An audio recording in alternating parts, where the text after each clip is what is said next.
I want to begin by introducing you to our consultant, the Reverend Richard Allen Clements, who will be doing this next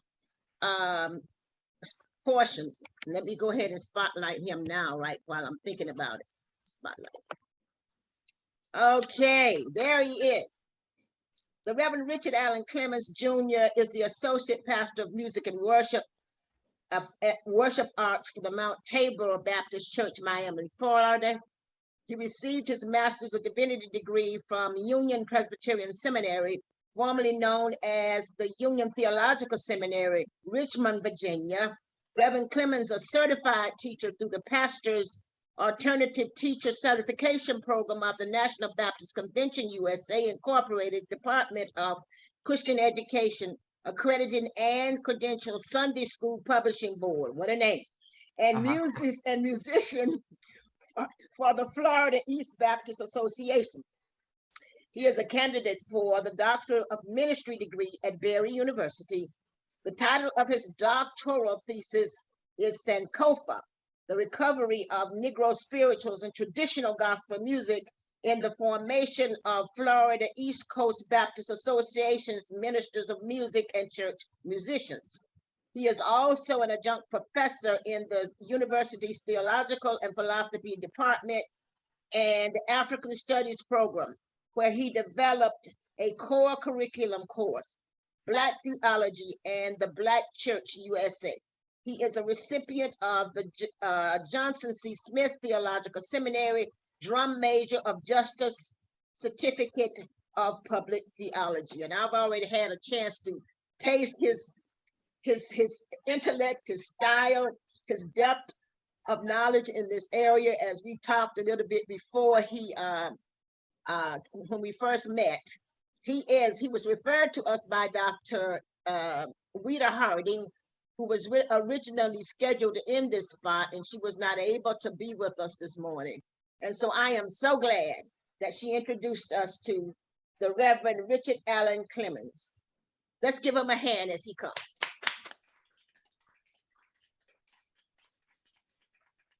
Thank you and good morning. I want to make sure, can you hear me? Yes. Okay, Well. very fine, very fine.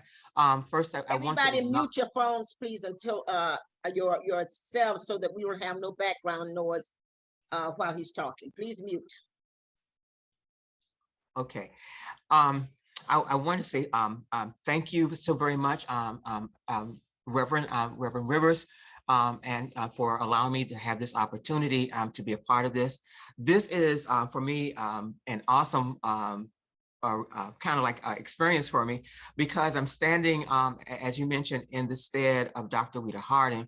And so my prayer is that I would do a sufficient job, not only for the standards of the academy, but also for her as a scholar in this particular area. And wanted to know if I could, I'd like to begin also with a thanks for Pastor Kimbrough for covering us and providing that spiritual covering for us as we begin this day. If it's possible, Reverend Rivers, I'd like to start with my PowerPoint. Can I get permission? How does this work now?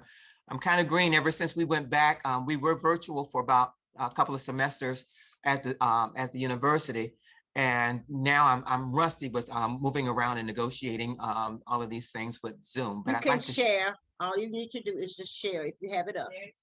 Share. Okay, I'm set. Okay, good. All right. And well, actually, before I do that, I would like to know who's in the room this morning, and if you can introduce yourselves. I want to start this a different kind of way in terms of the introduction, if you would. I'm going to be matriarchal, and I'm going to go and I'll unfold this as we begin our process and our time together. I am Richard. I am the son of Ida Mae. I am the grandson of Rosalie.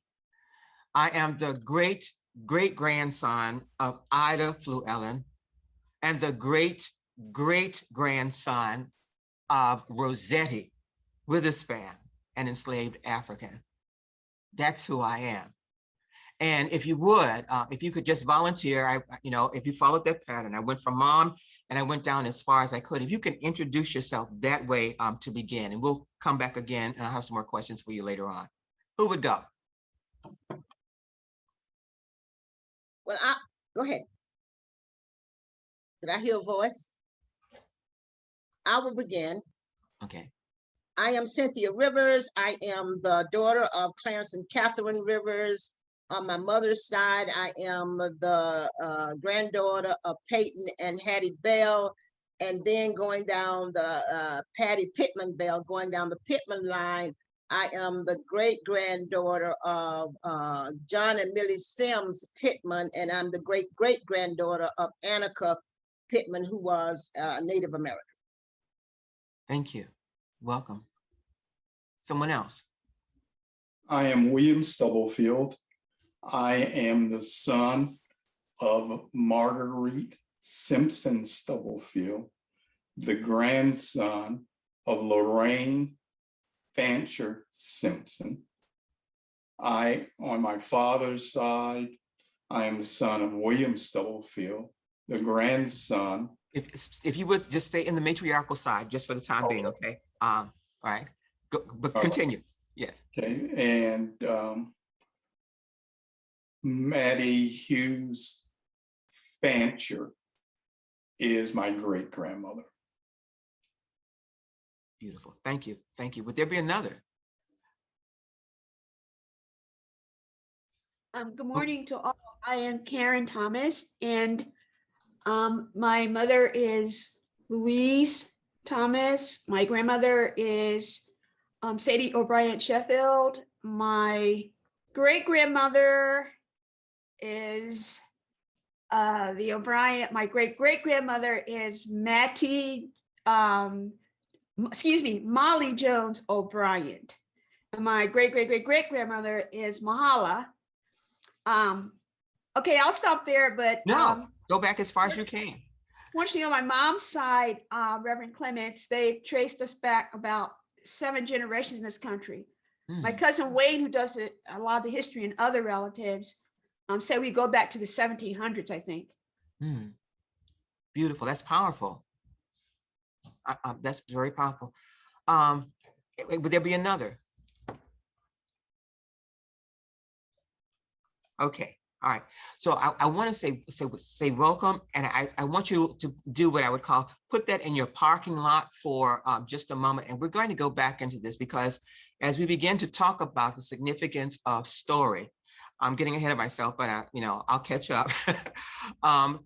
These are some of the ingredients in terms of how we begin to look at this whole subject matter as it relates to trying to develop the evolution of sacred music, Black sacred music in the Black church here in the USA. So now what I'm going to do is I'm going to see if I can share the screen. I want to make sure this is the right one. Yes. Okay, let me go in here. And I want to get us ready.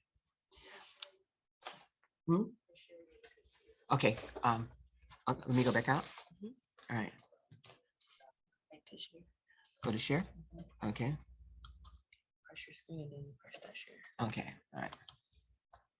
Okay, beautiful. So now, let's see. What I want to do is I want to go to this format.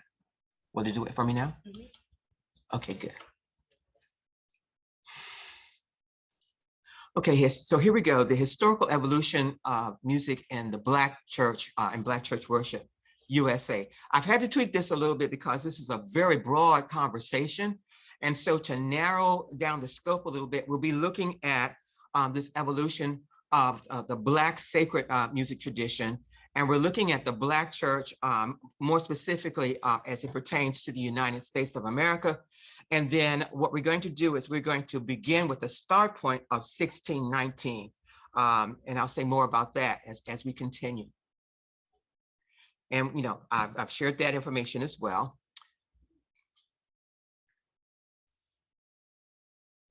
So here we go.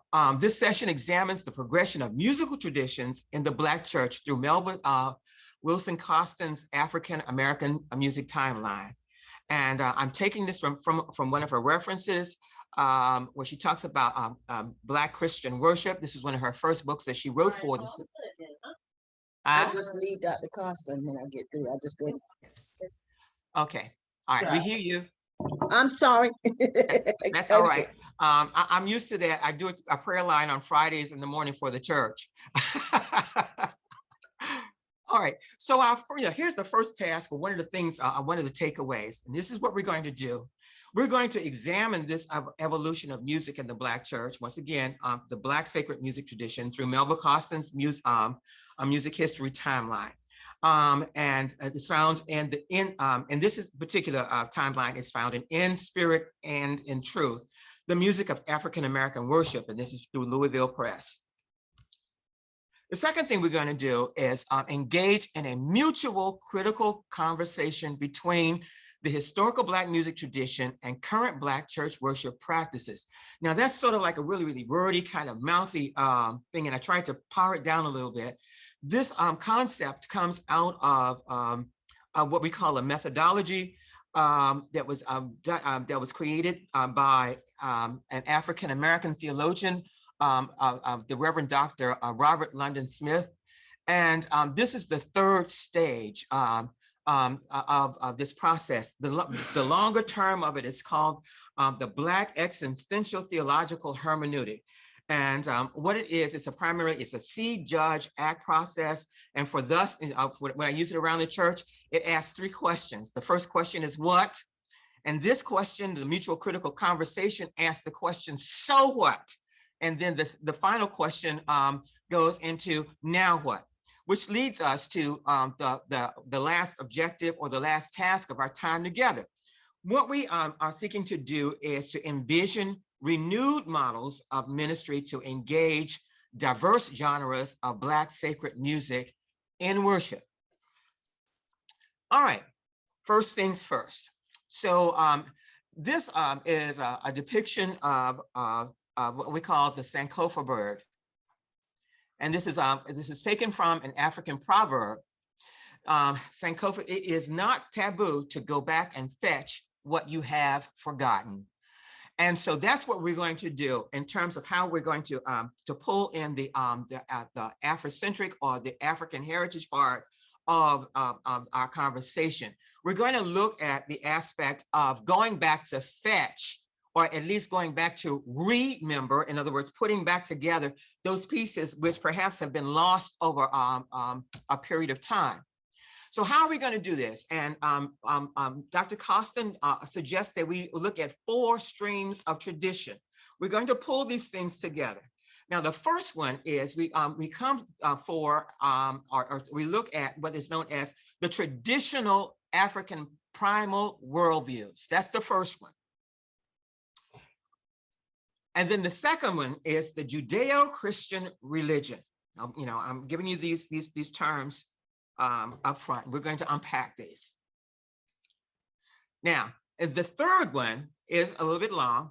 This is called the African American folk religion, which emanated from worldviews shaped in the American context in a crisis of slavery and oppression.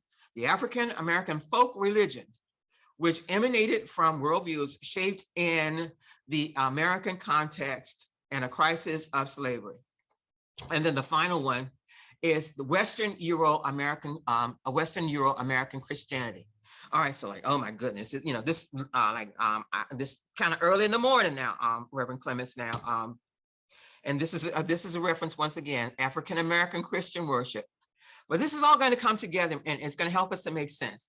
We're going back to fetch, and we're going to put all of these pieces together so that when we begin to look at a timeline, we're going to understand the narrative or the story behind the timeline. So here we go. Traditional African primal worldviews. Okay, so Dr. Costin tells us this. From the African taproot. Now, for those of you who are used to doing farming or about gardening and things like that, the taproot is that's the essential root to the plant that it stabilizes, but also it provides it provides and pushes up the nutrients from the soil, and it sustains the growth and helps the plant as it grows to flourish. So the African taproot is the early shapers of Black folk religion forged in a Christian worldview, or what she refers to as a sacred cosmos. And let's see, I'm going to have to do this. Can you help me again? Because I want to see if I can get this like that. This one here? Okay, like that. Excellent. All right, so the that permeates all of life. So now we're going to start talking about, and the cosmos, the sacred cosmos, is another way of talking about worldviews, the way peoples of the world see their surroundings and the worlds around them. And so what we're going to do is we're going to look at a comparison between what is known as a European worldview and an African/African-American worldview. So over here in this column, when we start looking at this Eurocentric approach, we look at how this Eurocentric approach begins to shape the way people think and move about the world and the people around them. The first one says, I think, and therefore I am. In other words, and the outgrowth of that kind of mindset or that mentality pushes forth an understanding of the person as being oriented towards control. All right. And then when we go over to the other side of this ethos or this ingredient, we say in the African process is I am because we are. In other words, all that I am, all that I acquire, all that I achieve, and the very essence of my being is contingent upon my relationship and my dependence upon those who are around. It's always about the we and not about the me. Over here, okay, what happened? All right, help me again. Okay, there we go. Okay, so now, so in this Eurocentric thing, it's survival of the fittest. Only the strong survive. All right. So now, and then we go here to once again to the Afrocentric approach. Is that it's the survival of the group. In other words, the only way for me to make it is for you to make it, and for you to make it. I'm a part of this. We all are going to have this experience of success. We all are going to thrive. We all are going to flourish. If one of us is oppressed, that means that all of us are oppressed. So now, exclusiveness, when we start talking about the values and the customs, here we go. On the Eurocentric side, we're talking about exclusiveness, dichotomy, and everything. And another big word that we talk about is this issue of disassociative dualism. In other words, everything is separated. And out of this process of exclusivity, and when I dichotomize, I'm able to sift out what is valuable to me and discard the rest. In this instance, from the African perspective, again, corporation and the collective responsibility.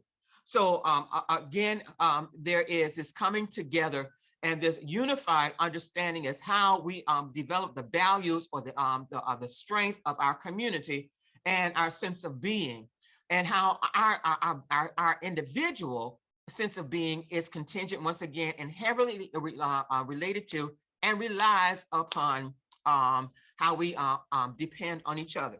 Give you an example. A lot of us on the call today, we know we can talk about during our childhood. It's like you walked up the street, or you went, to the, you went to play, or you did something like that, and you had to go home. It wasn't so much that you were making this sojourn home, and you had to be responsive or responsible to just your parents. But there were people along the way who kept you into check. And if you got out of line, there was someone in the neighborhood who knew you and you knew them. And, and they would either speak to you or they would call your parents and let them know that you were out of line. It was because there was this understanding that there was this corporate nature in terms of the community. I had a fourth grade teacher. She lived in our community as the others, but she always walked. And she had a very loud voice. And sometimes when she would cross the street where we would be riding bicycles or playing in the streets, she would yell, "I hope you have finished with your homework," instead of being out here playing. In other words, not only was she being teacher and responsible in that classroom, but her role as an educator also poured into her presence in the community.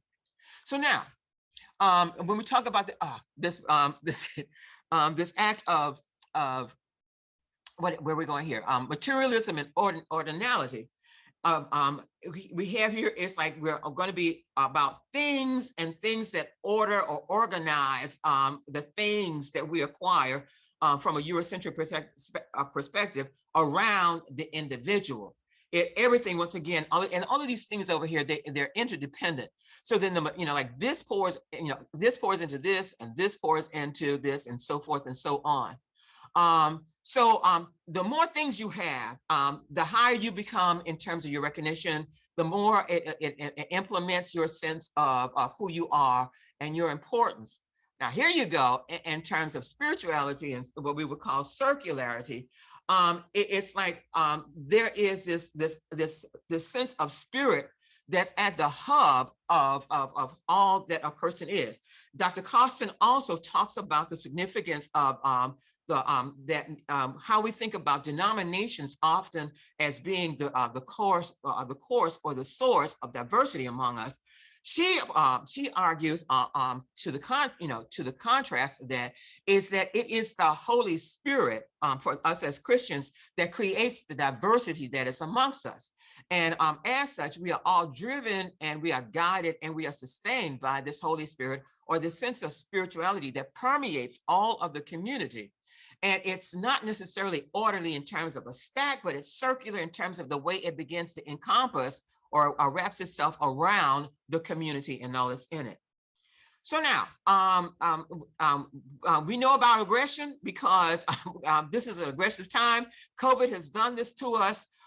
We have seen the anger, and a lot of that has come to the surface, especially for those of us who are in leadership, when we're on our highways, and when we're in our work environments. As we look at television, as we look at the news, we're seeing this manifestation of this kind of cosmology that's happening, and it's pouring over and into other areas as well. So now, so here we go. On as opposed to being aggressive against that which is the other, or naming that as other, we begin to be more understanding. We seek understanding, or how it is that we're going to move through creating relationship. And a part of understanding is not just listening, but hearing not only here, but hearing also with the heart. Psycho behavioral things, we got individualism here on one side.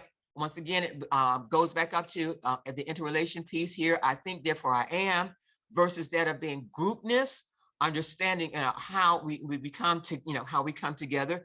Uniqueness and difference is another thing. It's like the more I can stand out, the more I become the significant one, the more important I am, as opposed to being more of the same in the commonality in this African worldview. And then the issue of white European supremacy. And another way of looking at that is we're talking about being, we talk about racism. We look at anti-African, and we can go on down the line, in terms of how that works. And then over here, we're looking at a worldview that begins to embrace, from an African perspective, humanism.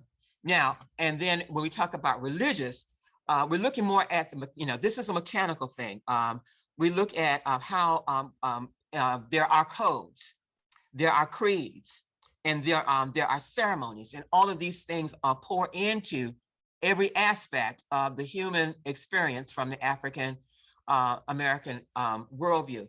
Now, here we go in terms of, like, even here when we talk about religious in this area, oftentimes there is a tendency here to to infuse this understanding of I think, therefore I am, and then oftentimes we move into a more self-oriented sense of piety.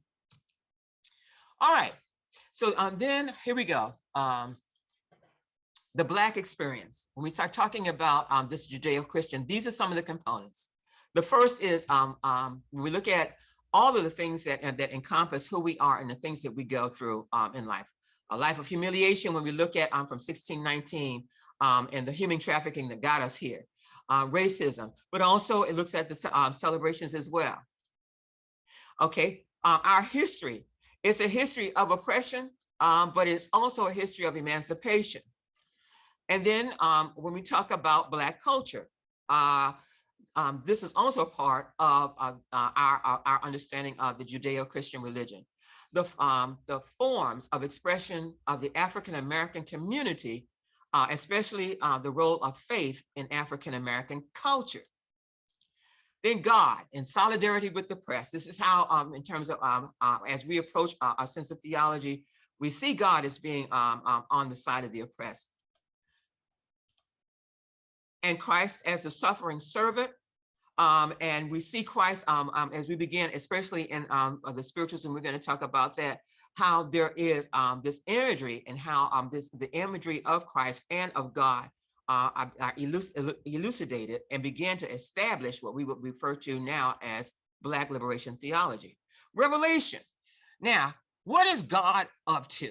And God is always up to something, and we realize that and we acknowledge that. And so when we start talking about revelation, this is an ongoing process, right? So God is always up to something, and God is always up to something in the human experience, and God is always up to something in Black experiences. And then there is an understanding of how we interpret scripture. God is a liberator. God is the liberator of the oppressed. God is the waymaker. And then tradition, the presence of God. And the clack, not the clack, but the Black, the clack birch, okay, the Black church leads to political emancipation. So then when we look at the role of the church, we're looking at more than just a religious form of a piety, but there is a responsibility above and beyond being sanctified in the way that we would see that or commonly think of being saved, all right? African-American folk religion, which emanated from worldviews shaped in the African context and a crisis of slavery and oppression.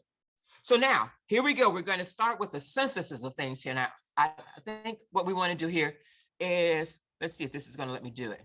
Yeah. I want you to pay attention to everything that's in this video. And I'm going to ask you a couple of questions. I want you to, it's rather grainy, but I want you to look at this, and then I'm going to ask you about some things that you've seen and where we can go, and we'll take it from there.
Okay.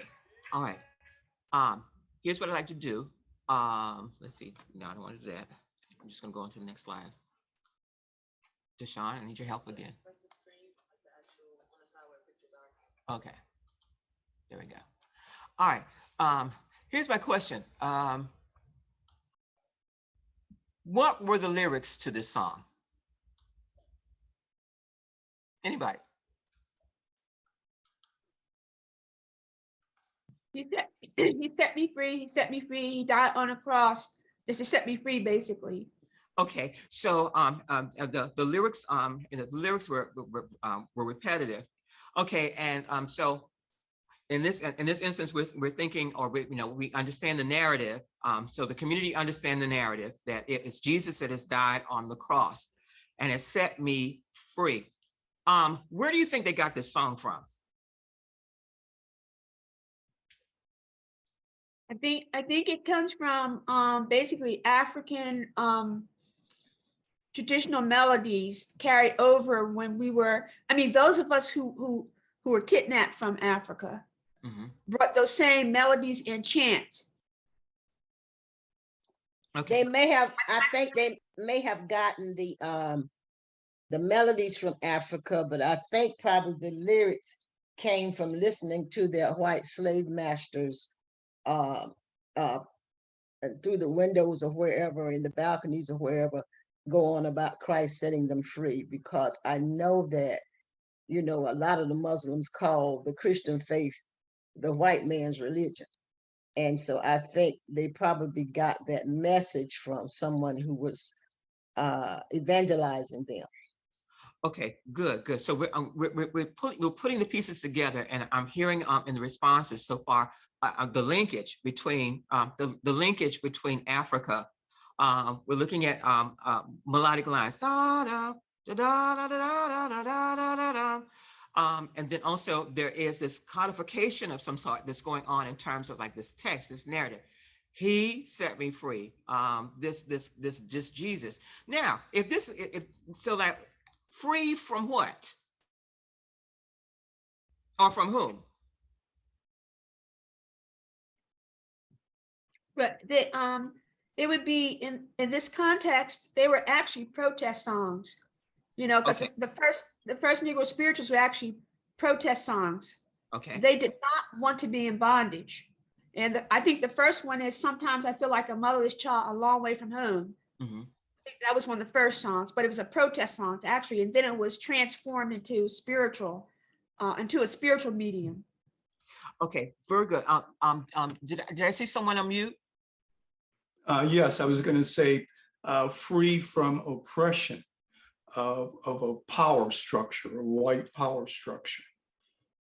Okay, now this is powerful. Okay, so now we're still there's this African linkage here. All right. And we're saying that this is something that has been passed on, and we would say, what is it? Orally.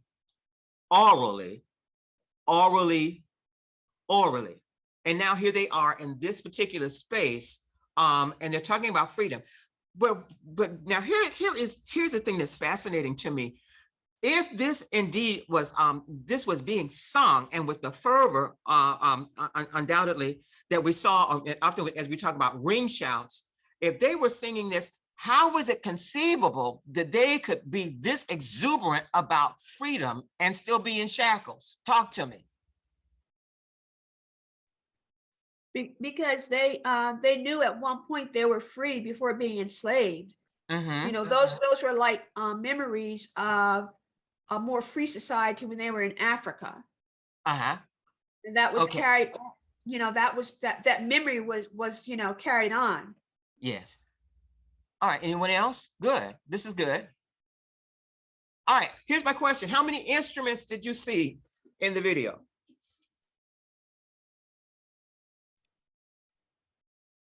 I didn't see any instruments. Oh no, Karen. Karen. The hands. No. Their bodies were the instruments. Okay. Karen is redeemed. You just got set free.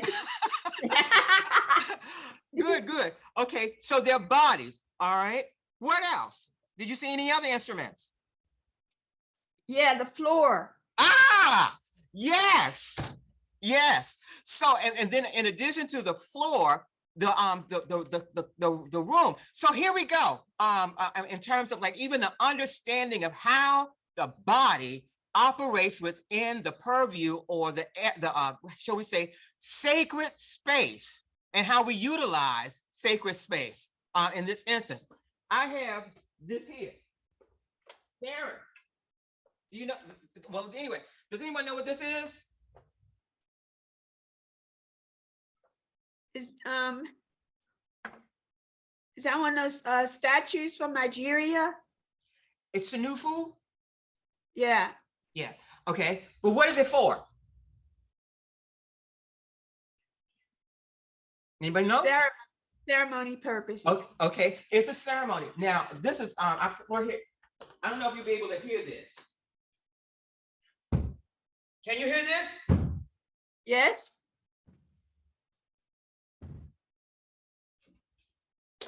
This is a rhythm counter.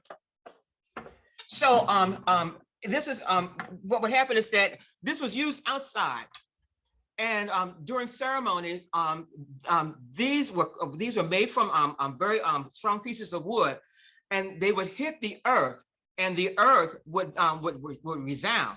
So now there were no rhythm pounders in that room, but there I'm suggesting, or I propose, that whole the stomping of the foot and the resonance and the vibrations that were created from that was synonymous to what was created in an African ancestry as it related to this rhythm pounder. So this was another form, as we talk about, and we were talking about, what was it, the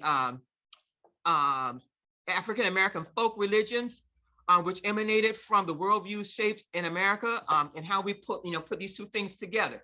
So here we go. And then the clapping of the hands, the use of the foot, and I think we would do wise oftentimes in terms of how we begin to negotiate and move around in sacred space, or when we create sacred space in the 21st century. What does it take? How we shape our rooms. Are we shaping them to be comfortable and cool? Or are we shaping them to do what we say in liturgy is the work of the people? All right, I've got a lot of stuff, so I'm going to have to move. Okay, so then here we go. I would like at this time to introduce a colleague and a dear a person that's very dear to my heart, Minister. Oops, I got to go back. Minister Lanvester B. Jackson. And we're going to just talk about this Euro-Western Christian experience from a musical perspective. And we're also going to talk about, and I'm going to just unpack, if we would, some pathologies. There's some pathologies in all of these, but more specifically, I wanted to just do this. And then I'm going to hasten along because, I want to open this up so we can talk. All right. So now we've got the piece, the linkage that we've got to Africa, right? And we've got this oral tradition, and that's going on. In many of our congregations, we're still doing this today. But there's also another component to it. Is that now we're going to synthesize, or we're going to start looking at how the Western Euro-American Christianity piece plays, comes into play. So I'm going to put two pieces together here. We're going to look at the hymn "By and By." I'm going to play a version, and then what we're going to do is Minister Jackson is going to play a version. All right, let's see. And now the Hammond is over in the corner, as where all of our instruments are. I'm going to start on the keyboard, and then he's going to take it from there. Okay, we're going to look at the differences. This is what we're talking about, how we look, we move between the two experiences. I'm going to do my best to play it as close as it is to the notes. All right. Was F, right? Yes.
All right, so here we go. Now, now the first version, we would go back and forth between the two styles, and you'll find both of those styles in our churches. Now, probably not as decrepit as it was when I was playing it, but here you go. Now, I want you to pay attention now to when we start looking at the nuances of how we move from like a Eurocentric. Now, we've sung this song so many times. Earlier hymnals in the chorus, it's by and by. It's when the morning comes, all right? And then it's when the saints of God are gathering home, all right? All right. But what happens now in terms of like when we shifted over, when we got to that particular point, as we looked, at who was singing this, or, the context out of which it was coming, and we were coming from what? An oral tradition. Somehow or another, it was like, no, the chorus is not sufficient in that particular manner. We're not going to say when the saints, we're going to throw our heads back and we're going to say, all the saints of God are gathering home. And we changed the words and we kept on with all the saints, until eventually what happens is that the lyrics began to shift over and fall into place in some of our hymnals and in other hymnals as well. And then I've also seen like a lot of other, musicians and groups from other cultures. They've began to use this resource as well, use those lyrics as well. But it's a subtle kind of thing. It seems like it would make a difference, but it actually does when you start to link these things, and we talk about the human experience, and when we talk about the period of time when these hymns were written and who was listening to them, the degradation, the humiliation, the inequities, and the different kinds, the misogynies, and all of the different kinds of things, and then the intra oppressions that were going. Who is it that's going to be in this number that is going to be included of the saints? I'm going to be there. It's not when the, as in, like that might suggest. I want to be very, very emphatic about the reality that it's going to be all, which includes me. All right, let's go on a little bit. Any feedback? Any comments? All right. Here we go. Reverend Rivers has a comment. Reverend Rivers has a comment. Yes, Mr. Clement, Dr. Clements. I'm gonna call you doctor because they call me doctor too. Some of them do, when I start persevering. But that original version of By and By that you played. Yes. I guess when it got to my church, it had moved a little bit because, we're often tossed and driven on this restless sea of time, somber skies and how, I guess we had already gone into the gospel lines because that was a straight lace version that I had never heard. So thank you for presenting that. I mean, we never went there in my church. Well, once again, it's like, when we start, there was a period of time, and I'm going to run out of time. I'm going to truncate this. Okay, I'm sorry. I'll get ahead. But there came a time after the emancipation that the spirituals were laid aside, and the significant part of that was that it was a quest towards excellence, and in order to move towards this sense of excellence, it was thought or perceived that we should move away from those things that were African or Africanesque, if you would, or that would misrepresent us, as a cultured and a refined people. And the standard that was there was, was that Eurocentric model of worship. And so you have you have that kind of stream that's still there, and like some of the hymns are very crisp. My piano teacher, she had an expression when we would play hymns. She would say, "Don't roll the piano, baby. Don't roll the piano." And and in other words, I was moving a little bit too far away from what was on the printed page. Okay, so now I want to go back to share. Were there any others? I'm sorry. All right.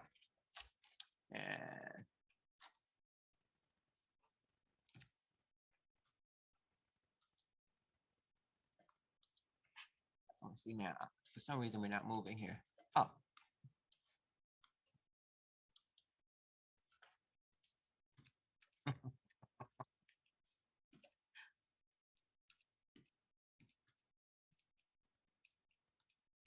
There was a quicker way to do this, wasn't it?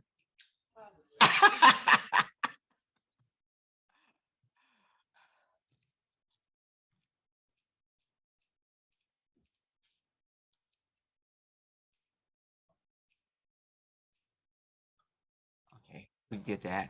Okay, so I think like in terms of the pathological piece is that we begin to see also through this particular stream, especially things that we start to see in our churches like classism and colorism and things along that line. All right, so now here's where we're going to go. Now we're in 1619. A Dutch ship with 20 Africans arrived at Jamestown, Virginia. All right. They were not the first to arrive in America.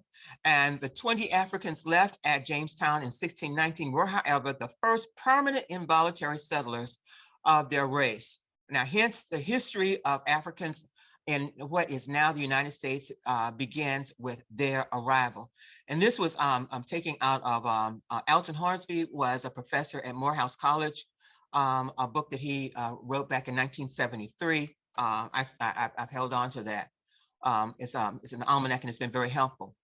Dwight Hawkins talks about this experience another way. So talking about worldviews, that I want you to remember that chart that we had up. He writes this. He says, they came in two different ships, the Mayflower and a Dutch man of war.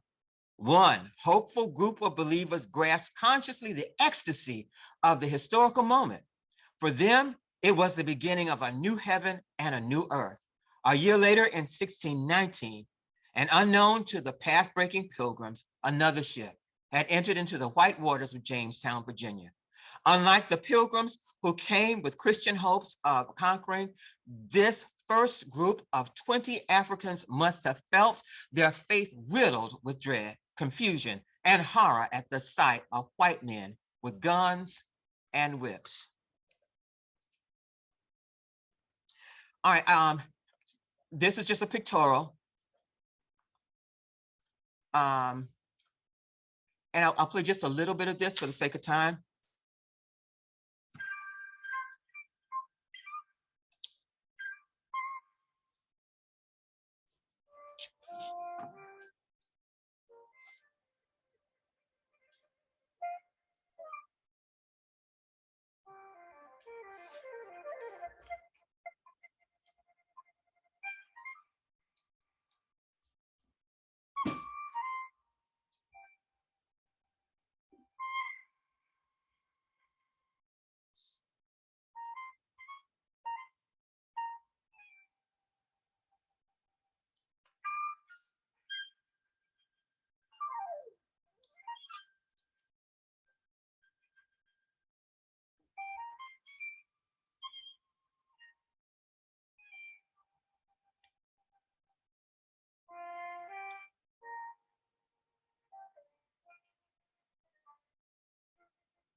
Okay. Did any of these pictures strike any of you? Did one catch your eye immediately as you were listening to Kathleen sing? John, that was a very powerful present. John, that was a. Okay. Here's let's see, I don't see any hands. I want to go on. And now what I want to do is I want to move down the timeline a little bit. Miss Reverend Rivers. Yes, sir. Okay, what I did was I couldn't format this timeline to get into the PowerPoint. I don't know if you saw the email, but what I did was I sent an attachment for the participants so that they would have a hard copy of this, and permission was granted by Dr. Costin through Dr. Harding, to share this. So what I want to do is I want to go through this particular piece right now. Okay. Okay. All right. All right. So coming out of the section that we just where we were talking about the spirituals. So people began to formulate songs, and some of the first were like the groans, the utterances, and things along that line. But then also there was the reality that these harsh experiences needed a form of expression. They could not talk back to the oppressors, but what they could do, it was that they could find, as Karen mentioned earlier, they found a way of protest. They couldn't talk about it, but what they could do is sing about it. And so they began to sing these songs of lamentation, but also these songs that were coded and they were layered in terms of the messages that they spoke to. They spoke to the here and now in terms of this existential moment, but there was also they spoke to memory, and then not only memory, but also an expectation of how things would be in future times. They never lost hope, and these messages, though sorrowful, also possess a sense of hope and determination. So now the next thing that happens is that in America, at this particular time, in terms of its religious nature, it was driven by what we would call a Calvinist approach. And things were kind of like straightforward, and I use the term dry, not in terms of a judgmental thing, but just in terms of the ambience or the timbre of worship in America. The brothers, there were these brothers over in England who had this idea about bringing a deeper sense of devotion to the Anglican Church, and they were ostracized. And so they decided to come across the waters. And not only that, but then in the ostracism, they called these brothers who were Anglicans, they began to use a derogatory term and called them Methodists. And so they left and they brought their idea of devotion, which became Methodism. And it took because it was amenable to the colonies in terms of how it spoke not only to inspiring and bringing life into these colonies, but it also began to foster something that was known as the Great Awakening. Enslaved Africans took to this and they began to relate to this, and also to the poetry as well. And that began, and they also experienced a sense of freedom. They were free in the spirit once again, because they could hear sermons and they could sing, and then they could be in communion in a more relaxed sense with their white brothers and sisters in Christ. And so, as a result of that experience, there was this flourishing that began to move amongst the enslaved Africans here, where there was an infusion or integration of these two experiences coming together, what they brought from Africa, and then what they were also experiencing in terms of this new fervor that was here, in this new world. Also, singing was horrible, and like it was a problem. and in the colonies. And so something called the music school, they began to develop a system known as a shape note. I'm sorry, I'm getting ahead of myself, but Watts singing. And from this, it was metered hymn, and they would do something called lining hymn. So what I'm going to do is play a little bit of this, so you can get an understanding of how this worked in an African American setting. Let me ask you a question before you begin. Do you want me to share that document that you just showed?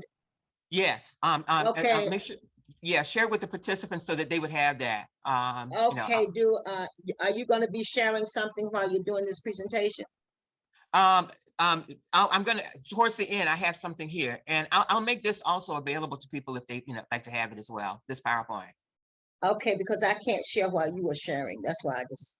Okay. All right. Then okay. Then here's what we'll do. Let me. Do you have it up?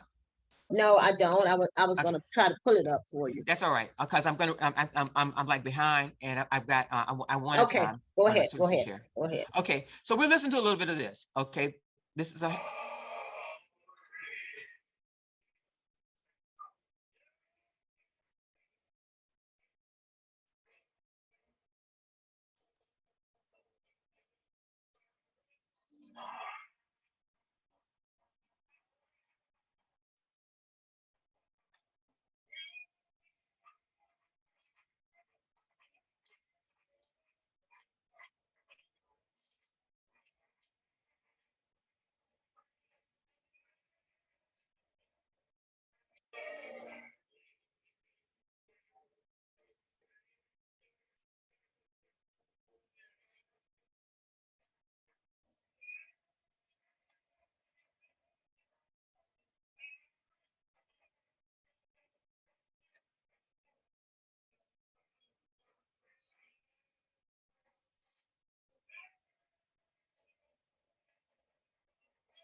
Okay, now, are any of you familiar with that, or are you still connected to churches that have line hymns?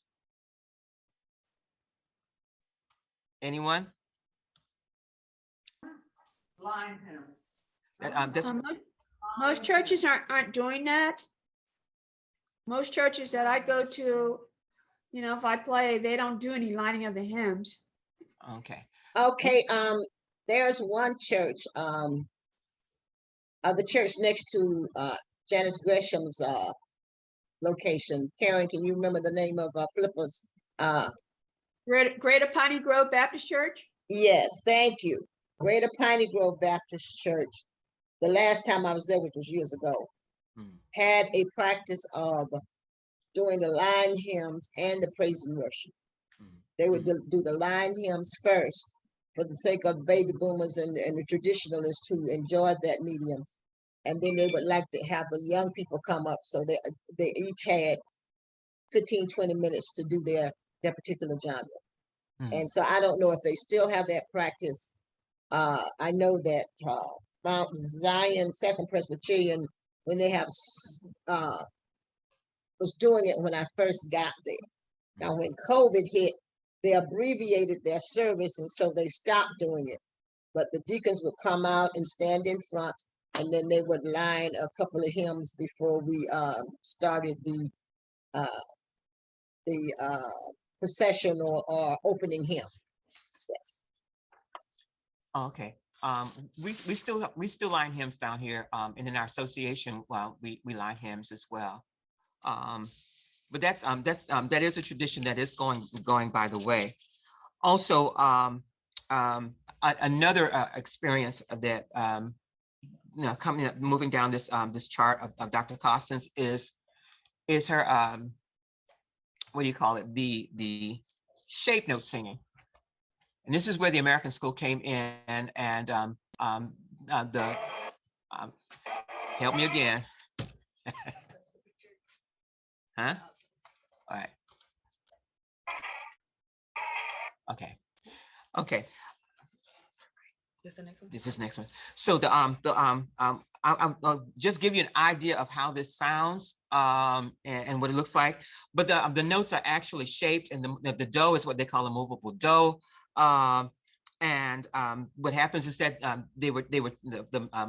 the singers were taught to use this particular system, and they recognize the shapes on the stage, in terms of how to pitch their voices. So in the worship service or wherever they were singing, they would start out moving through the do re mi fa, and then they would come back and do the lyrics to the hymn or the selection.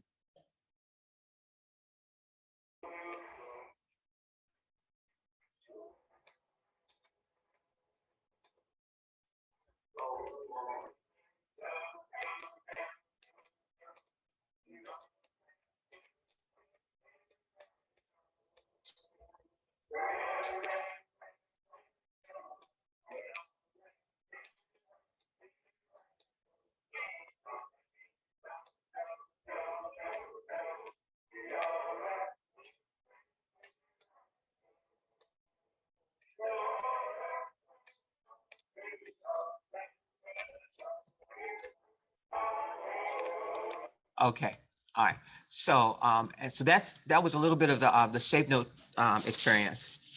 And then, of course, like I said before, they would follow through after that with the singing of the lyrics to the hymn or the selection. Then there was the enculturated versions of Euro American hymns. And this, I'm going to ask Minister Jackson to come back again. Oh, he needs to boot up. It shut down.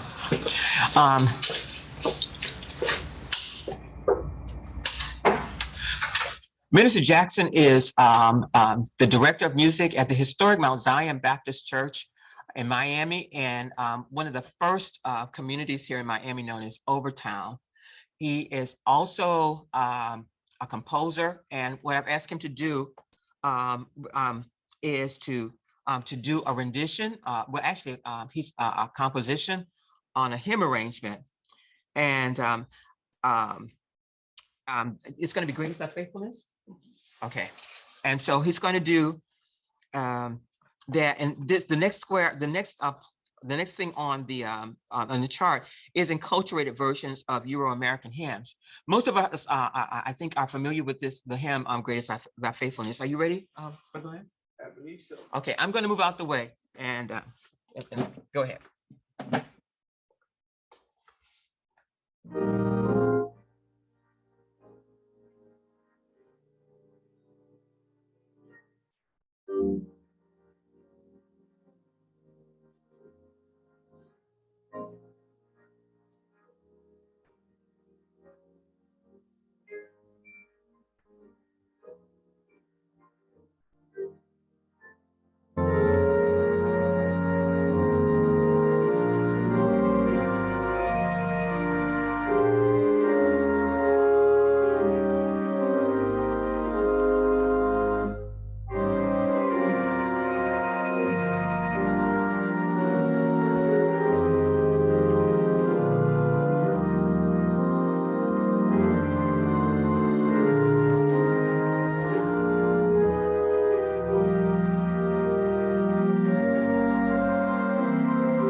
Thank you.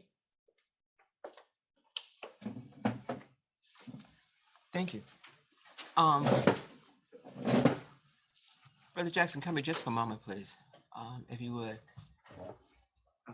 Can you come over here for a moment? Grab that chair for me, please. All right.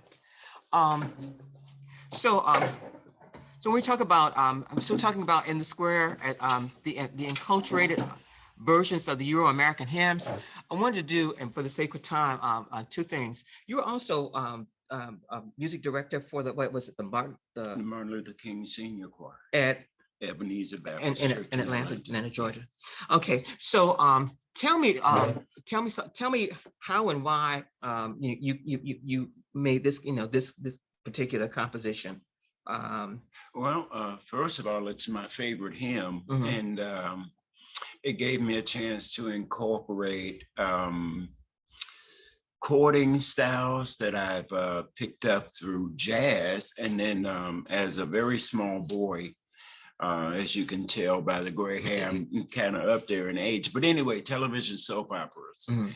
had organ music. And so a lot of the chords that I would hear on those shows, I kind of incorporated them into my own playing of sacred and gospel music. Okay. All right. So as I was listening to it, the other thing that struck me was like a lot of the chordal kind of thing, and it was very warm sound. And you did it on a digital pipe organ. And so that was, I found that to be interesting. It was a beautiful sound. Thank you. So the composition would work on a Hammond as well.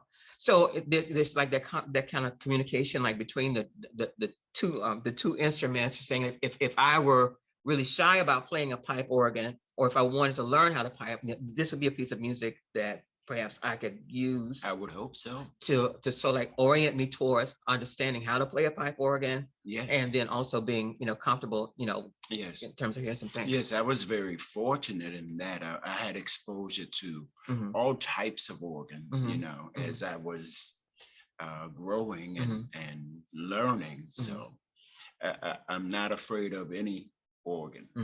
Okay. Dr. Clements, Yes. can you stop your share so I can spotlight the two of you?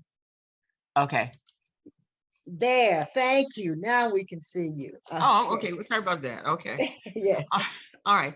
So, yeah, and this is one of the things that came up that is, that has come up repeatedly is about the shortage of organs, or and the challenges of organs, and finding organists that are capable of playing, sufficiently for worship services and things along that line. So I was very excited when you started, like the project, and of course, we here at Mount Tabor, we love you playing. So, I appreciate. So I want to thank you. Thank you so much. All right. You're welcome. All right. Well, any comments or any feedback as we move forward? So here we go. We're looking at the enculturated versions. So what are we talking about? We're talking about the things that we did with What a Friend We Have in Jesus. There's not a friend like like the lowly Jesus, and things along this line. And then we move into what's happening now is that we've got a whole lot of stuff going on. It's the 1900s. We're going to come up to about the 1900s, and you've got racism. You've got the birth of the nation has been premiered, and you've got the insurgence or the rise of the Ku Klux Klan. You've got documentations of daily lynchings and all kinds of atrocities that are happening to African Americans, and so they're making this exodus, from the South, a migration, to the North. And so what they're finding is that, and going back to what I mentioned earlier, is that the northern churches have began to have more structured worship services. They were singing very crisp hymns, and they were reading music, and they were singing anthems, European kind of anthems, and there was that flavor that was there. And so they were finding, as they made the motion towards that area, that the music, there was a disjunct. And so there was this insurgence of what became gospel blues. And then from gospel blues, it began to meld itself into, what shall we say, gospel music. Not called gospel music at that particular time, until the National Baptist Convention. It was the Congress of Christian Education under the leadership of a woman by the name of Lucy Eddy Campbell, who was a very fine church musician, took an entourage to a Congress of Christian Education and to the conventions. And she was then appointed to be over a music department. And what she did, Lucy Eddy Campbell did, was she began to codify gospel music. And as time went on, the convention, the National Baptist Convention, became the meeting place for singers from Black singers from all over the country. They would come to the convention to receive training. Now, here's what happened. She codified and began to develop a style of singers. She trained the singers. They went back into their respective areas, but also she began to work in terms of working with publishing companies and compositions. And before you knew it, there was a form. There was a form of gospel music that was amenable, or that they could transfer into congregations. Now, the first time that the term gospel music appears in print as we understand it was in the Gospel Pearls. Now, I grew up on the Gospel Pearls and the Baptist Standard Hymnal. And so, believe it or not, that was contemporary music. And so at that particular time. Now, why am I mentioning this?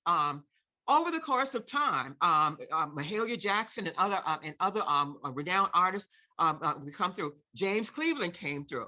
And he was a part of that process. You get Sally Martin, and then you also had Willie Mae Ford Smith and a host of other musicians. But James Cleveland took that model and said and launched out to do something and to do something along the same lines as a satellite to the convention. And it became the Gospel Music Workshop of America. It's the same format that Lucy Eddy Campbell had established years and decades ago. And then another division, the Dorsey Choristers Guild, began to do the same thing. So you have this proliferation and this codification of gospel music, and it becomes institutionalized. Now, the next thing I want to talk about that's on here is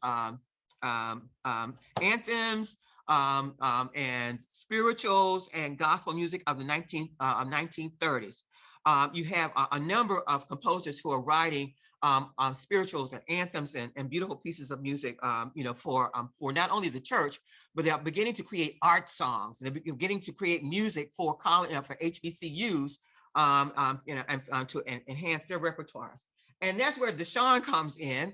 We're very proud of her. She just graduated from Tennessee State University, correct? Let's do this again. Come over here, Deshawn. Grab your chair.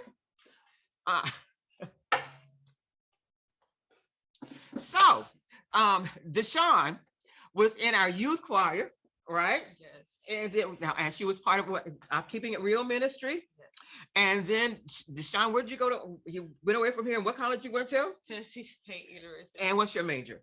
I was a music major, so I graduated with a Bachelor's of Science in Music. Okay, so now I'm just listen. You can't see it, but I am blushing every time.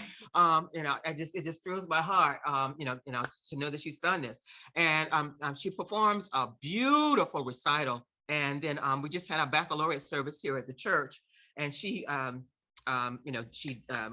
performed also for that, and she did a piece by who's Florence Price. Do you know much about her, or who she was, or? Not that much, but she was one of the pivotal Black arrangers and composers of that time. It was very few Black composers like her, and she was one of the few that was, highly regarded in her time.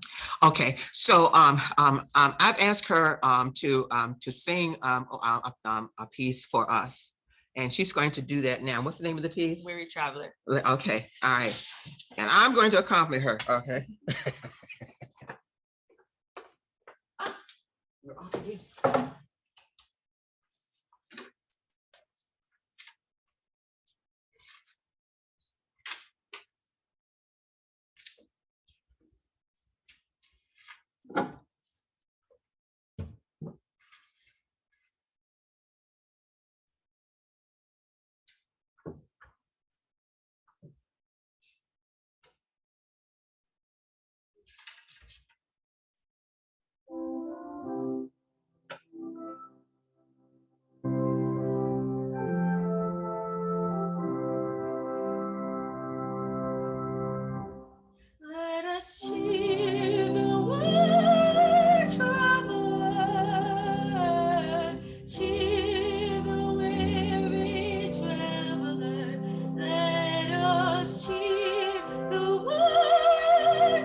Thank you, Deshaun.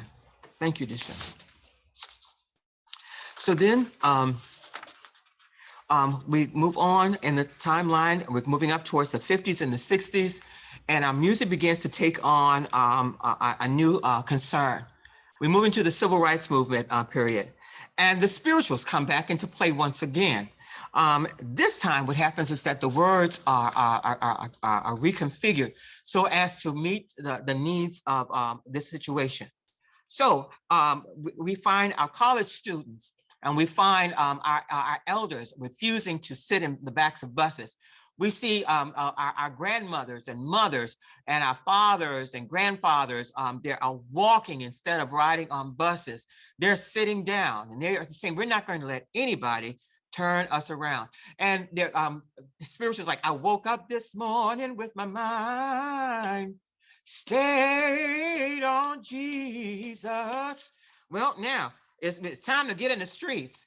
Well, we're going to keep the mind stayed on Jesus. But here's how we're going to work it this time. I woke up this morning with my mind stayed on freedom.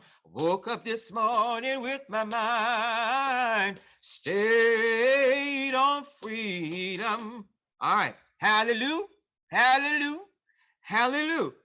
And so there was something about, once again, the rhythm pounder. It's like we're in the streets now, and we are walking, and we're taking these words, and the ancestors are also there because we're carrying over those tunes that came across the waters.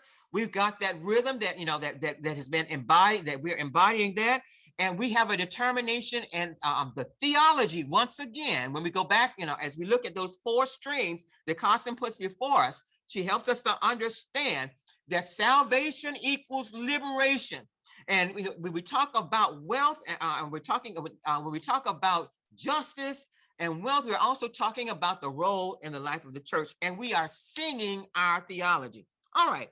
So then we go into a period of time where we start looking at modern gospel. Some things started to happen. I remember Myrna Summers came out with a song in the 70s. It was God Gave Me a Song That the Angels Cannot Sing.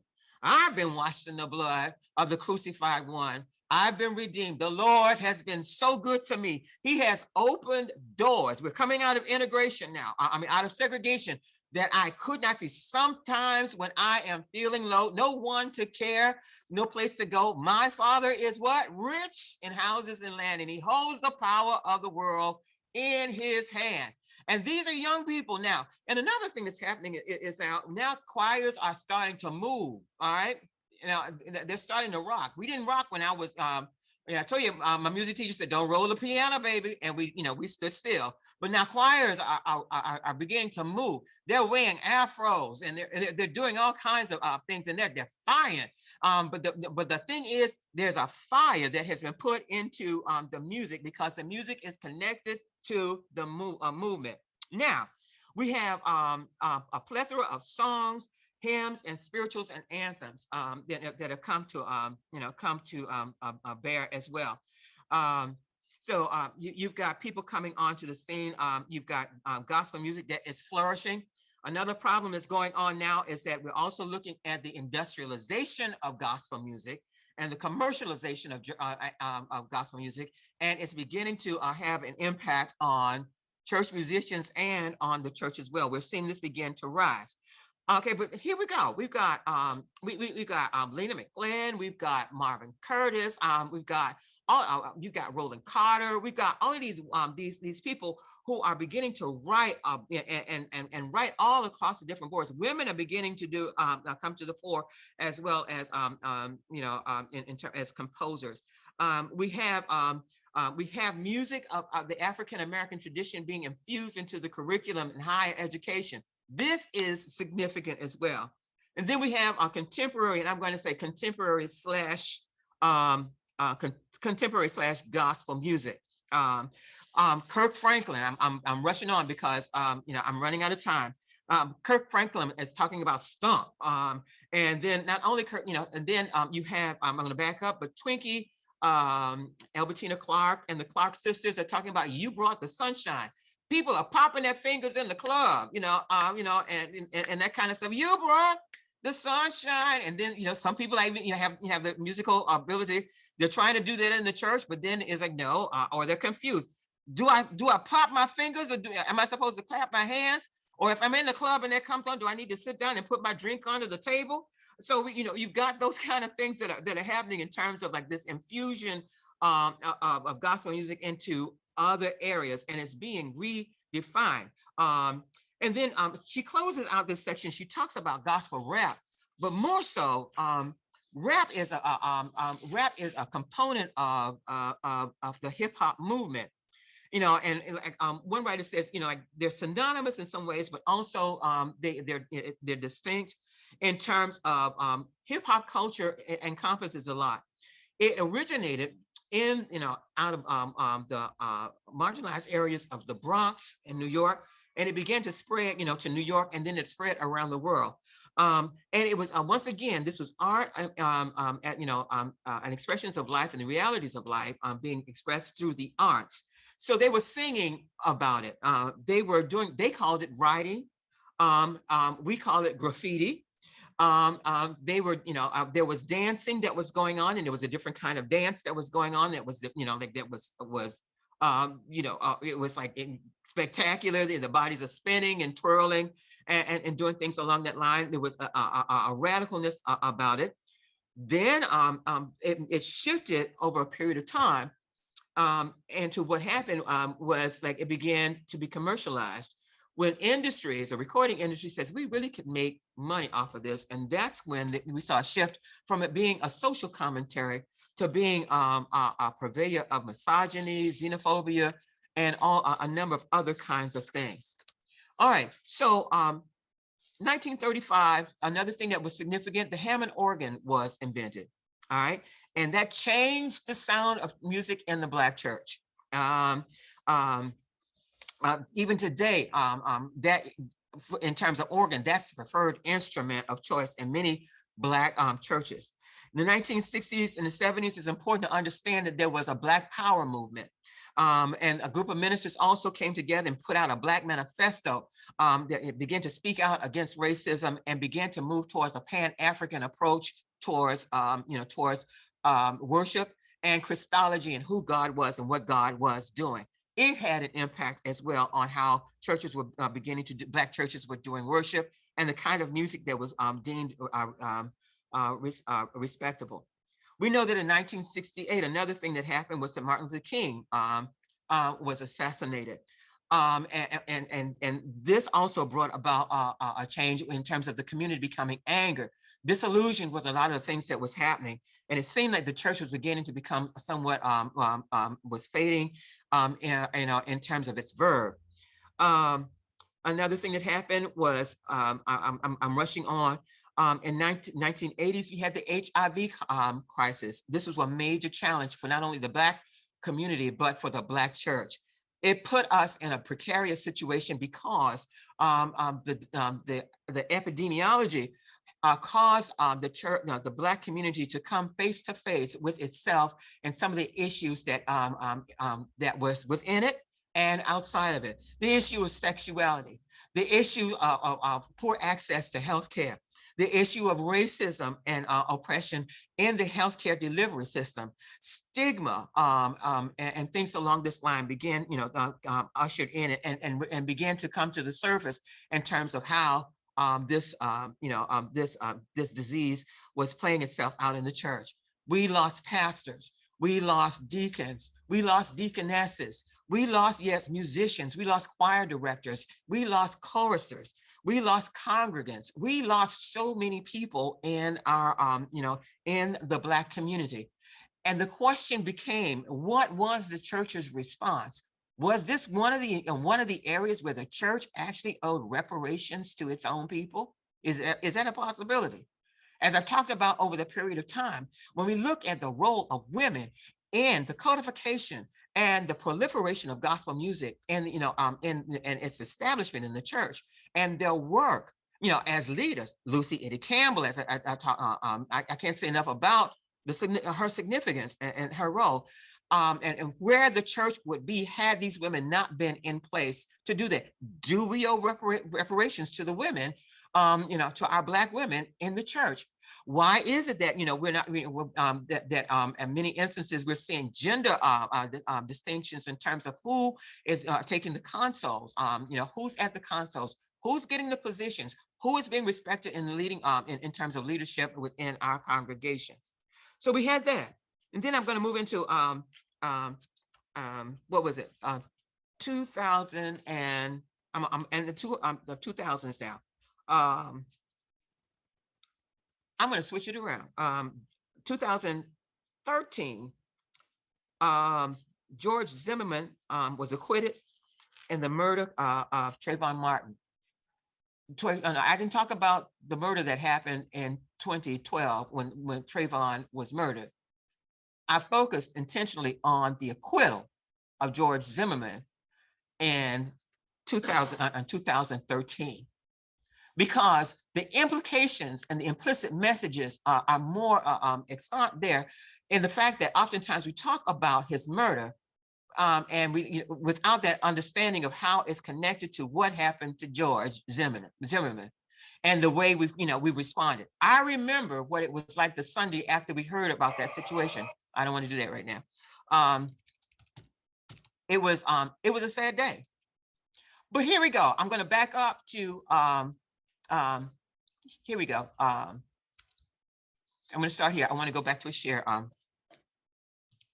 right quick. Share screen, right? And hit share here.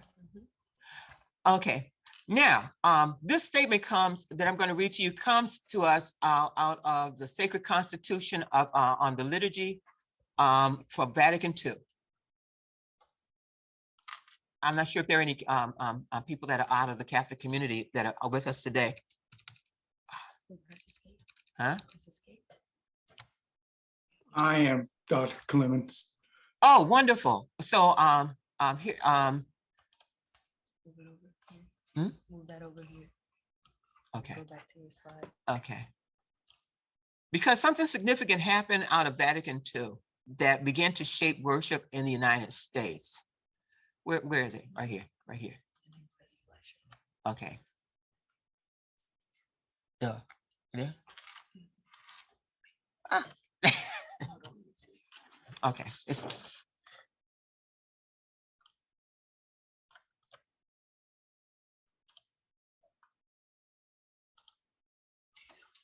Okay. Okay, so that's George. And we're going to talk about this. Now, I want to go back. Here we go. This is what I want to get to. Okay, there are two things that happened in terms of, like I said, the Vatican II began to relook at the way they were doing liturgy and said they were going to open the church, the windows of the church to the world. It says African-American liturgy worship as fully conscious and active participation is the liturgical work of the people engaging ritual action, ministry, and service reflective of the experiences of a particular people, deeply aware of the power and the promises of God. All right, and so like African-American liturgy as fully conscious and active participation is adapted from the Constitution on the Sacred Liturgy, the Sacrosanctum Concilium, Vatican II. Another resource is Sing to the Lord, which also speaks to the issue of making sure that there is inclusivity and that the African-American voice is present to the church universal, the Holy Catholic Church. All right, so the other thing too is the issue of technology. I want to talk about technology as we go, because now we're in the now what section. What are we going to do? How many of you are familiar with something called CDub? All right, I'm going to lead up to that.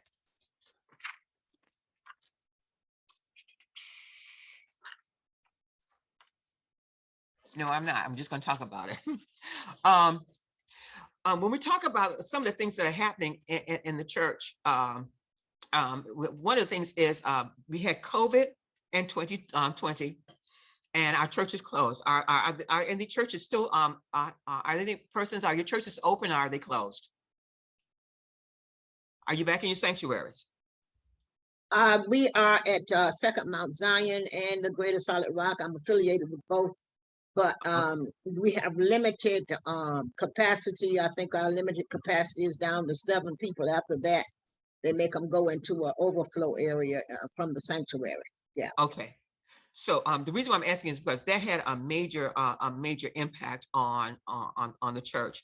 It forced us to do some things that we were not prepared to do. We knew that this day was coming, but when the church was going to make some shifts. So this is without loops. I want to talk about, yeah. So here we go. I'm just all over the place here. I'm trying to get to the end because I did want some feedback. Eddie Glaude is a professor at Princeton. He is also the chair of the Africana Studies. I don't want this. Africana Studies. And he wrote an article entitled "The Church is Dead." And one of the things he said is, and what he was, his point was that the church as we know it no longer exists. And so, and he talked about one of the things is that we've rested on the fact that we've been at the hub of the community, which is no longer the case. He also talked about, some of the other things that, like I said before, that we have not faced. And so there is there's this sense that the church has lost its prophetic edge, and that in many instances it is dead. Now, my question, and that's what I'm trying to find for you as musicians today.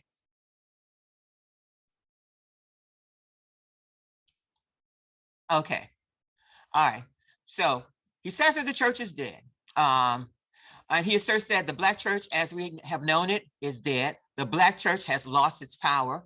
And I'm asking, can the same be said about the current status of music in the Black church?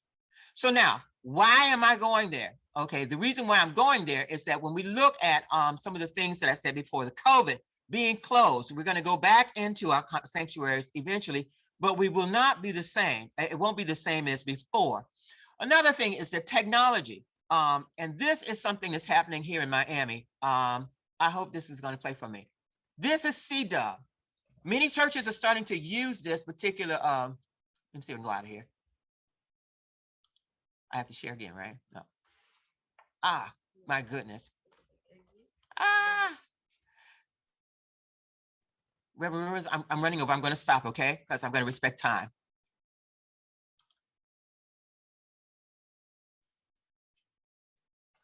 Go, go, go.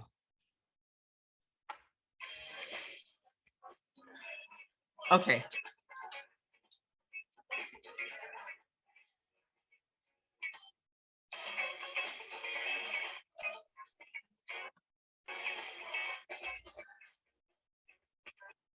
Okay, so for the sake of time, now what CDub is that you subscribe to CDub, and what happens is that they will send you loops. You have loops for what they call the praise breaks. You have loops. If your pastor hoops, do you all know what hooping is? Yes. I pledge allegiance, hoop to the flag, of the United States of America. And I'm doing that in the key of E flat, right? And so boom, all right. And so now you would have an organist and a piano and a drummer to do that. What CDub has is that you subscribe and you put it on your pad, and your pastor's key signature, and whenever he gets to the pause point, you can boop like that, or you can also upload hymns. They do something called set the atmosphere. So they have music for setting the atmosphere, which is a process I don't understand. And I'll be biased about that. And so this music plays, and you can order that. Many pastors have said, I prefer to use this because I don't have to fool with musicians and it's cheaper. So that's one of the things that's happening in terms of that. Now I want to talk about this. Okay. Technology at the other spectrum is that this is a digitized, like our organ here, it's a digitized pipe organ. And we're seeing not only a disappearance of organs, pipe organs in church, but I'm finding that Hammond organs are disappearing and acoustic pianos are disappearing. And so one of the options, say for instance, like for our church, was a digital instrument. Because our ceiling is low, we're fighting for space and things along that line. And so this was an option for this particular sanctuary that we're in. The prayer is that, one day perhaps we will own a pipe organ, and that the nature of music ministry will be such that it, it would be a vital part of that experience. I want to close out now, because like I've talked the whole time, but I want to hear if you had a response to the church being dead, and can the same be said about the church music in the black in the black church, and are there some solutions perhaps that we're moving towards, or some ideas, or what ifs that we can talk about quickly? I have about maybe like 5 minutes, and I'm Reverend Rivers, I do apologize. No apology necessary. You've been so powerful. I'm sitting here going, Lord, this man, this is recorded, and so we're going to eventually, probably during the year, advertise for a rerun of this and see if we can get some more people to come in and hear the awesomeness of what you've done. And so with your permission, we will do that as we move toward building next year's conference, because we do want you to come back. The thing that I want to encourage you to do, if you have time this time, is the last little snippet you gave on technology needs to be included in our tech talk from 4 to 5 on Wednesday. So if you are available and you can zoom back in for that tech talk, it would really, actually, you hit on a bunch of our sections, really, because you really talked a lot about hymns and the evolution of hymns. And we're going to be dealing with that on Thursday and Friday. We're going to be playing various hymns, and we're going to be showing how they may have been gospelized or anthemized from the original version. And one of the hymns that I will be using for that is Rita Harding's A Mighty Fortress. We're going to play the original, and we're going to talk about how she went. We want to first give the hymn story. In other words, the stories that are recorded in the companions that go along, that really tell why that hymn came to be and what the theology of it is. Play the original hymn, and then play either a gospelized or an anthemized version, whichever one has become most popular. And so if you got time, I'll make time. I'll make time. And so you can come back in and assist us with that session. Dr. K. Pace has promised to also work with us on the hymns, because we got in a deep discussion when we were preparing for the composer forum, which is going to follow this. And so I want to give way to other persons to ask questions or make comments at this time. But you have done an awesome job of you, and especially when you're talking about Dr. Costa, what I will be playing following this, because we're actually dedicating this conference, and especially this day, to Dr. Costa's legacy. And of course, I work with her every day. It's unfortunate that she has Alzheimer's, and the world knows that. And it's just, and I went into her annals and her books. She has 2 offices full of books. And I was looking for the hymn story books, because mine are packed away. I said, I know Dr. Carson's got this. So I found the hymn story books in her, was her husband's office, but she's got stacks and stacks and stacks of books in her.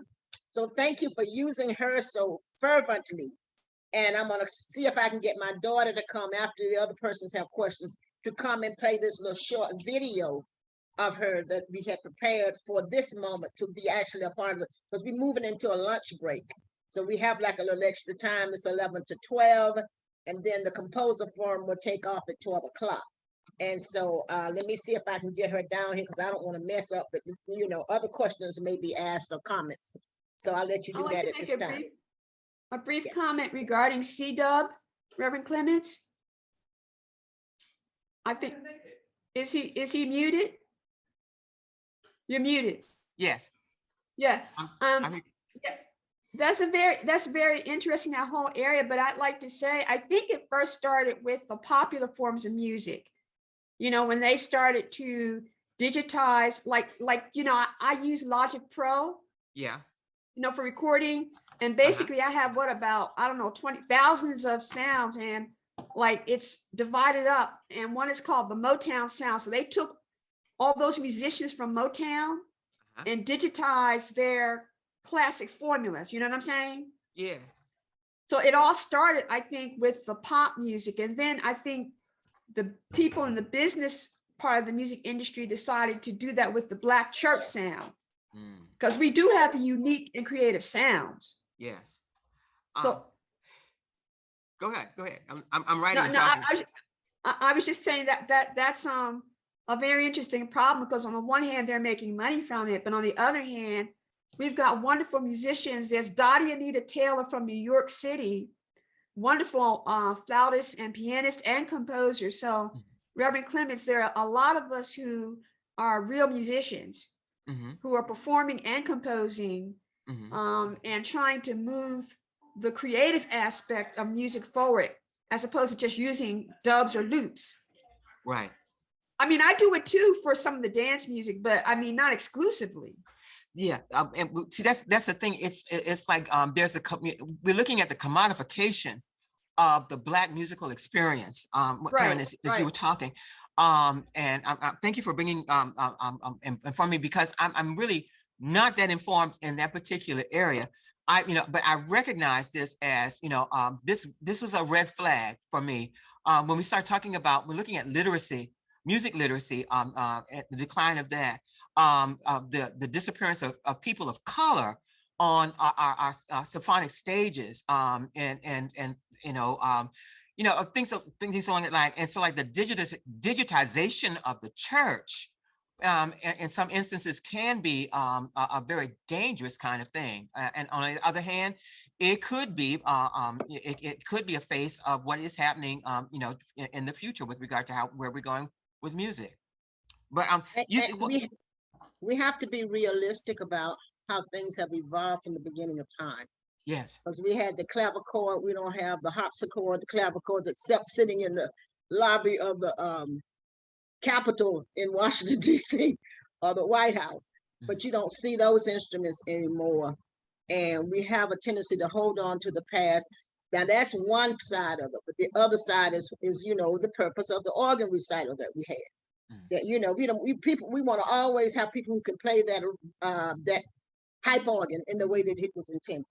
And so how do we negotiate those two extremes of what we need and want? Yeah, that's the critical thing.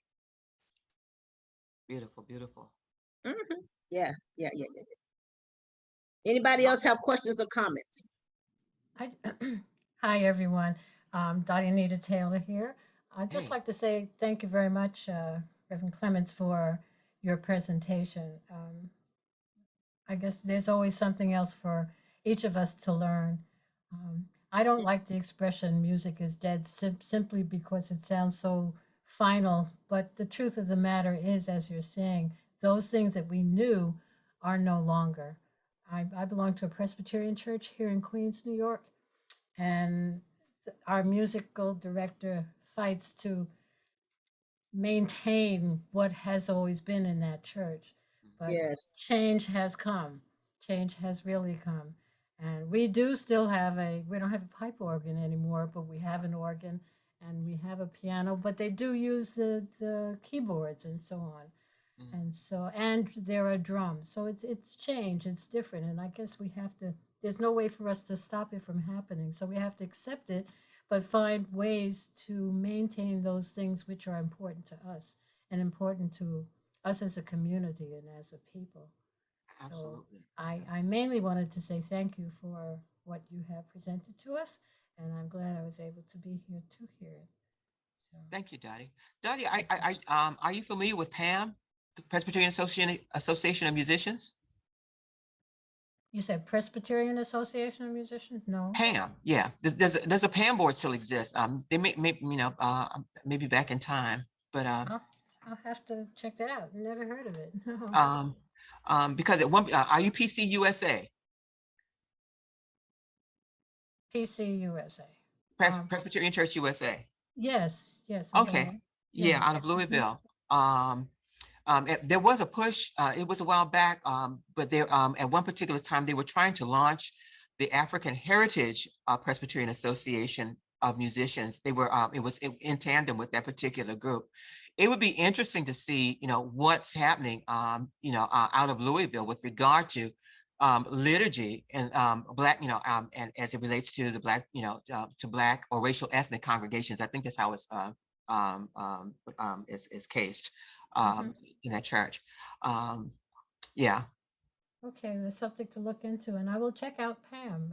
Pam at the heard Pam of board. it They used to do a conference at what is it? Black Mountain. It was annual. Dr. Costin was there a lot. And she, Okay. Yes, she edited the hymnal, the last Presbyterian hymnal. hymnal. Yes. Yes, she did that. She was one of the editors for that. Oh, And I just want to say this conversation that we're having about the changes that are occurring in the church is probably going to be a part of every session. Yeah. Because it's obvious in technology, in singing, in all of the areas. So this conversation will continue. So just come in and join in on the sessions, and I'm sure you'll hear more about, the old versus the new and how do we negotiate those two. Yeah. Okay. Thank you. Thank you. We're going to try to show Dr. Costin's video that as a tribute to her, because we're dedicating this conference to several people, but she's our first dedicatee. So please listen to this 5 or 10 minute. I can't remember how long it is, but my daughter's pulling it up now. Okay, thank you. thank you.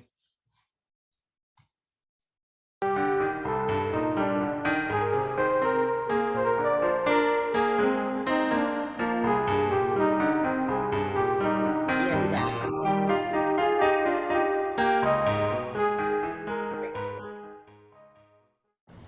So we went back to campus all excited about our wedding, which would be on Baccalaureate Sunday at Johnson C. Smith University.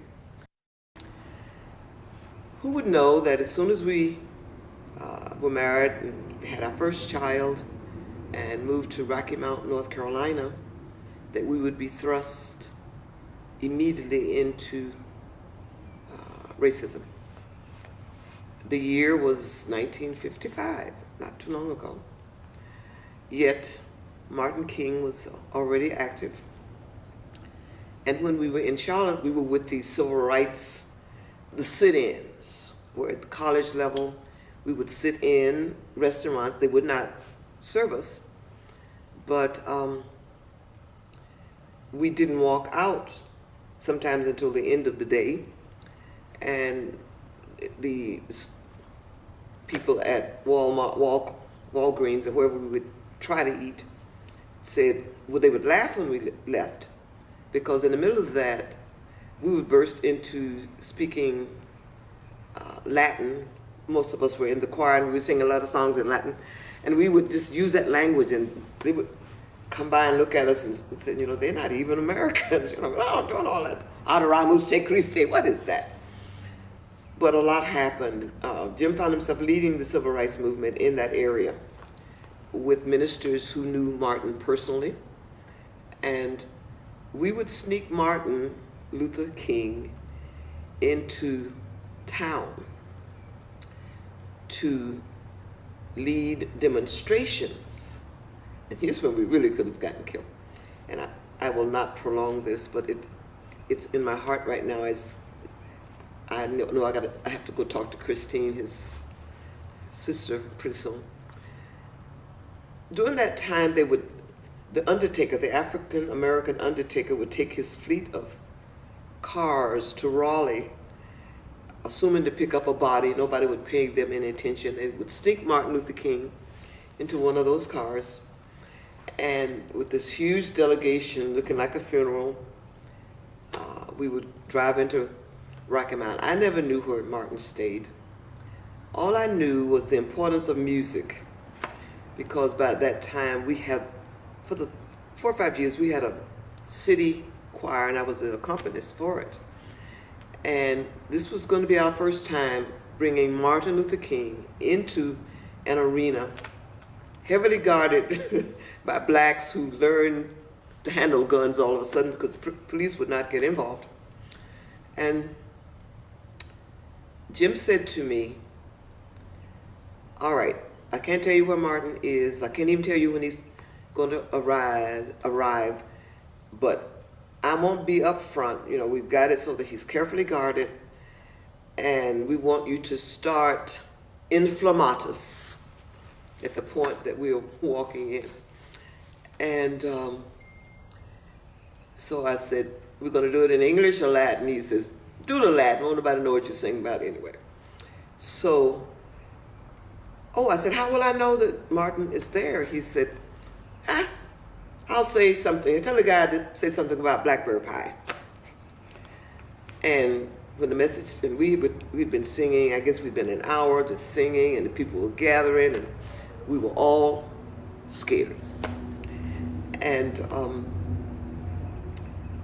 by that time, a gentleman walked up and he said, your husband said he wants blackberry pie tonight. That meant Martin was on the way in. So I got word to the director, and we started Inflammatus. And with all the beautiful music from this huge choir, and the delegation of gentlemen, they could not see that Martin was in the middle of the delegation. We got Martin so that he was on the platform.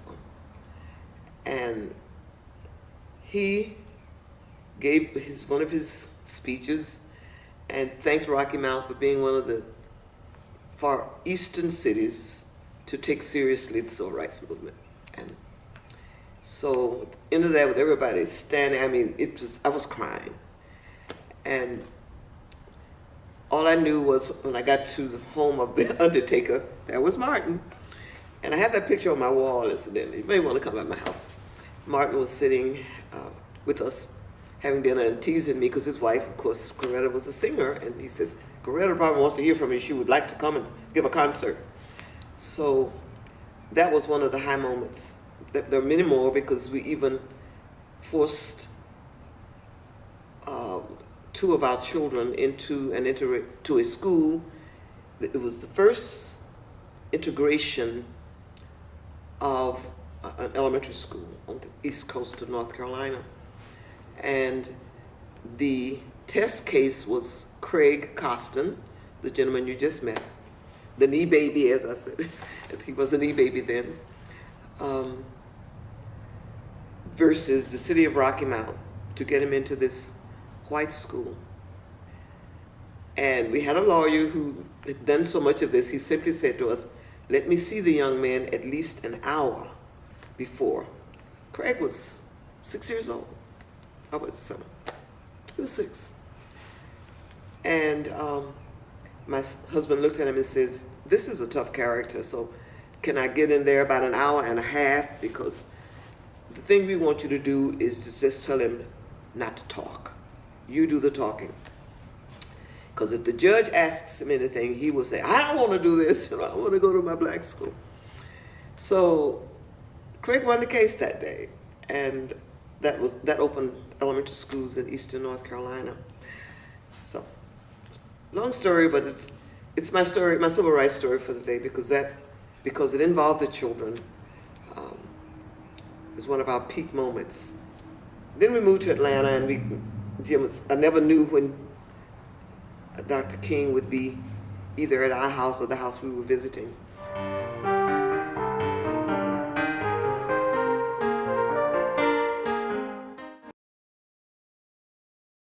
That's all we have, unfortunately, I think. I don't think this is about her. No, it's not.